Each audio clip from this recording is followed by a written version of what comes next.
Господа од ВМРО ДПМН, лагите и манипулациите одамна се забетонира во вашата агенда на владење, но деновиве го достигнавте врвот. Откако не ги спречивте поплавите и дозволивте илјадници хектари засадени со домати, пиперки, краставици, зелка да отидат во неповрат, откако на дното фрливте над 1000 семејства, кои освен посевите, ја изгубија и покукнината и сега не знаат на која страна да фатат, вие се растрчавте по поплавените села, не баре некој ќе ви поверува дека душата ви пука за жал. Господине Пишев, каква душа имате и каков образ носите? Ви беше тешко да кренете два прста и да ги поддржите амандманот на вашите струмички колеги од СДСМ, за да се исчистат речните корита и каналите, а сега човек не може да ви извади од поплавените села. Каква иронија, какво безобразие.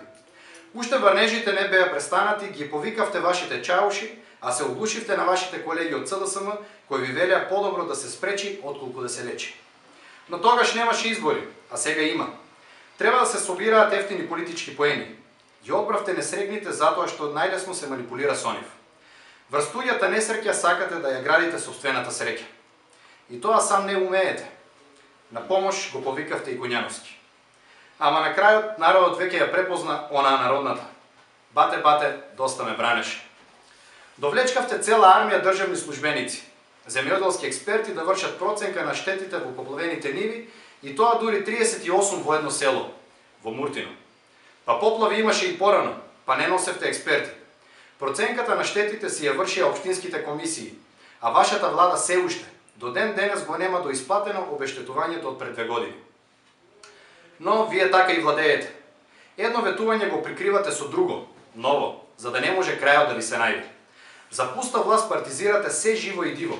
Се фалите со мобилните екипи на терен, а ги претворите во партиски штабови во кои не бирате начин и средства да ги приспоите гласовите на загрозените жители од поплавите, кои се случија по ваша вина. На кој начин ќе ги исплатите и од каде пари ќе најдете? Или зад проценките се крие нешто друго? Барате ли начин како да ги скратите субвенциите, од и посевите веќе ги нема? Уништени се. Се фалите дека им помагате на настраданите со по 250 евра и тоа само на активисти на ДПМН. А ги прашавте ли дали видео аир од тие пари?